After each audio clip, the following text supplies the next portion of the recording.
اخیر ناظرین، وی log number ہے 201 یعنی 201، اور آج اس کی پہلی قسط ہے، اور ہیڈنگ ہے اجتہادی اختلافات میں کوئی جانب منکر نہیں ہوتی، اس پر نکیر جائز نہیں۔ پیج ہے 143، معارف القرآن جلد نمبر 2، سورۃ آل عمران نمبر 3 اور آیت نمبر 105۔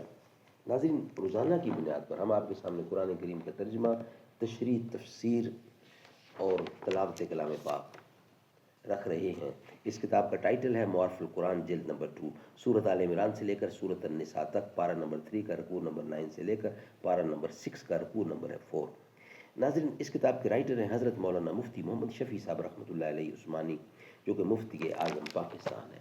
نحمدہ ونصلی علی رسولہ الکریم، بسم اللہ الرحمن الرحیم۔ قال النبی صلی اللہ علیہ وسلم، خیرکم من تعلم القرآن وعلمہ۔ بہترین لوگ وہ ہیں جو خود بھی قرآن پڑھیں، دوسروں کو پڑھائیں، سکھائیں اور لکھائیں۔ قوم نے پیغام گو تم کی ذرا پرواہ نہ کی، قدر پہچانی نہ اپنے گوہری کے دانا کی۔ بد قسمت رہے آواز حق سے بے خبر، غافل اپنے پھل کی شیرینی سے ہوتا ہے شجر۔ اجتہادی اختلافات میں کوئی جانب منکر نہیں ہوتی، اس پر نکیر جائز نہیں ہے۔ یہاں سے ایک بہت اہم اصولی بات واضح ہو گئی کہ جو اجتہادی اختلاف شرعی اجتہاد کی تاریخ میں داخل ہیں، اس میں اپنے اجتہاد سے جس امام نے جو جانب اختیار کر لی، اگرچہ عند اللہ اس میں سے صواب اور صحیح صرف ایک ہی، دوسرا خطا ہے، لیکن یہ ثواب و خطا کا فیصلہ صرف حق تعالیٰ کے کرنے کا ہے۔ وہ محشر میں بذریعہ اجتہاد و ثواب پر پہنچنے والے عالم کو دوہرا ثواب عطا فرما دیں گے، اور جن کے اجتہاد نے خطا کی ہے، اس کو ایک ثواب دیں گے۔ اللہ تعالیٰ کے سوا کسی کو اجتہادی اختلاف میں یہ کہنے کا حق نہیں کہ یقینی طور پر یہ صحیح ہے، دوسرا غلط ہے۔ ہاں، اپنی فہم و بصیرت کی حد تک ان دونوں میں جس کو وہ اقرب الی القرآن دانستہ سمجھتے، اس کے متعلق یہ کہہ سکتا ہے کہ میرے نزدیک یہ ثواب ہے مگر احتمال خطا کا بھی ہے، اور دوسری جانب خطا ہے مگر احتمال ثواب کا بھی ہے، اور یہ وہ بات ہے جو تمام ائمہ فقہا میں مسلم ہے۔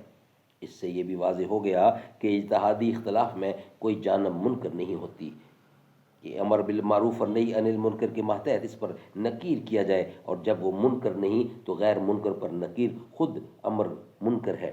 اس سے پرہیز لازم ہے۔ یہ وہ بات ہے جس میں آج کل بہت سے اہل علم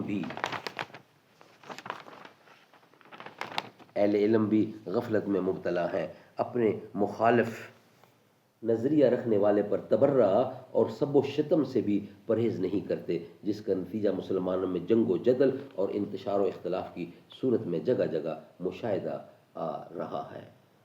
ناظرین، یہ ویلاگ ہمارا یہاں ہی کمپلیٹ ہوتا ہے۔ نیکسٹ ویلاگ میں انشاءاللہ آپ کے سامنے رکھیں گے بقیہ حصہ، یعنی آج کی دوسری قسط ہوگی، اور ویلاگ کے لحاظ سے 202 ہوگا، وہ انشاءاللہ ہم آپ کے سامنے رکھیں گے۔ نیکسٹ